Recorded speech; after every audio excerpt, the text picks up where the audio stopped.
हाय, hello, नमस्कार मंडळींनो. सर्वांचे स्वागत आहे सुजाता पालवे किचनमध्ये. आता श्रावण महिना आहे, तर श्रावणी सोमवारचे उपवास तर असतीलच ना. तर उपवासाचे पदार्थ आपण पाहणार आहोत. तर आज आपण असा साबुदाणा वडा एकदम कुरकुरीत कसा बनवायचा, अशी कोणती चूक टाळायची ज्यामुळे साबुदाणा वडा एकदम कुरकुरीत होणार. तर व्हिडिओ शेवटपर्यंत पहा. जर आवडला तर लाईक, शेअर आणि सबस्क्राईब नक्की करा. तर चला करूया कुरकुरीत असा साबुदाणा वडा. तर चला बघूया आपण त्याचे साहित्य. आता साबुदाणा वडा बनवण्यासाठी आपल्याला सर्वप्रथम साबुदाणा लागणार आहे. हा 1 कप आहे. 1 कप घेतलेला होता, म्हणजे तर तो भिजून आपला इतका झालेला आहे. आणि भिजवताना तो आपण तो धुवून घ्यायचा आणि एखादे 2 इंच फक्त त्याच्यावरती साबुदाणा भिजल्याच्या नंतर त्याच्यावरती पाणी राहील इतका तो भिजवायचा. त्यामध्ये आता हा एक मोठा बटाटा घेतला आहे, तर तो मी शिजवून आणि कुस्करून घेतलेला आहे. त्याच्यानंतर आवडीनुसार आपल्याला हिरवी मिरची मी क्रश करून घेतलेली आहे. ही अर्धी वाटी शेंगदाणे आहेत, तिथे भाजून आणि मी थोडेसे जाडसर असे कुटून घेतलेले आहे. त्यानंतर कोथिंबीर, तुम्हाला जर चालत असेल कोथिंबीर तरच टाका, नसेल चालत तर नाही टाकली तरी चालेल. साखर चवीनुसार, जिरे, हे जिरे पण तुम्हाला चालत असतील तरच टाका.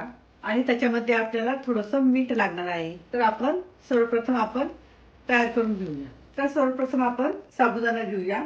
आता हा भिजवलेला कसा आहे, मी रात्रीच हा भिजत टाकलेला होता आणि हा पूर्ण मोकळा झालेला आहे. तर तो आपण टाकूया त्याच्यामध्ये.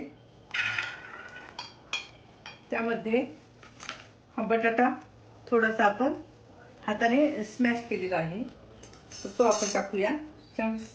आपण थोडेसे बारीक करून घेऊया. हे जे शेंगदाणे आहे याचा जाडसर कूट केलेला आहे, तर तो आपण याच्यामध्ये टाकूया. अर्धी वाटी शेंगदाण्याचा कूट आहे. आणि हा एक मोठा बटाटा मी घेतलेला होता, तो उकडून घेतलेला होता, स्मॅश केलेला आहे. आता आवडीनुसार आपण याच्यामध्ये आपलं हिरवी मिरची टाकूया. साधारणतः 2 चमचे इतकी मी हिरवी मिरची टाकलेली आहे. त्यानंतर इथे आपण 1 चमचा आपण साखर टाकूया. अर्धा चमचा आपण जिरे टाकूया. थोडंसं आपण मीठ टाकूया. साधारणतः अर्धा चमचा इतकं मीठ टाकलेलं आहे. आणि याच्यावरती आपण थोडी कोथिंबीर टाकूया. आता हे चांगलं सगळं आपण मळून घेऊया.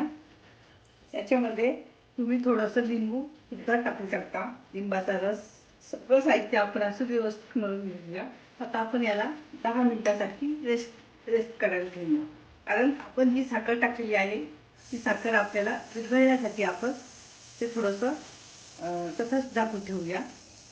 आता कुरकुरीत असा साबुदाणा वडा होण्यासाठी सगळ्यात महत्वाची चूक आपण टाळायची आहे की साबुदाणा जास्त ओला करायचा नाही, म्हणजे खूप पाणी टाकून त्याला भिजवायचा नाही. आणि बटाटे जे आहे हे खूप असे शिजून घ्यायचे नाही, म्हणजे खूप असे गाळ करायचे नाही त्याच्यावाला. ते एकदम असे व्यवस्थित असे ते म्हणजे असे खूप याच्यासारखे आपले झाले पाहिजे आणि थंड झाले पाहिजे. कारण ज्यावेळेस आपण करू त्यावेळेस ते थंड पाहिजे बटाटे.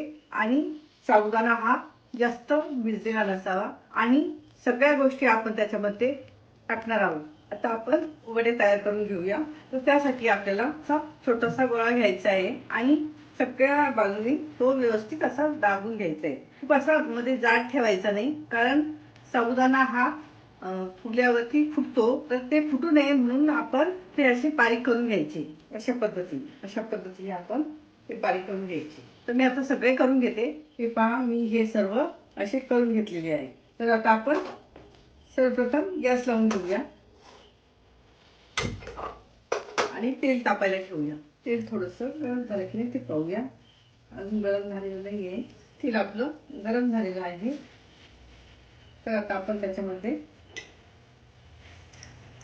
आपण हे टाकून घेऊ.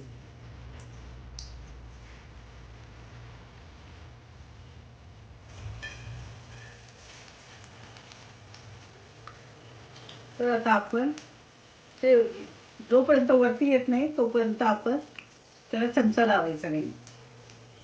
आणि गॅस हा मोठाच ठेवायचा, कारण आपलं तेल जास्त गरम झालेलं नाही. हे सगळे आपण काढून घेऊया. आता आपण दुसरी बॅच आपण टाकून देऊया.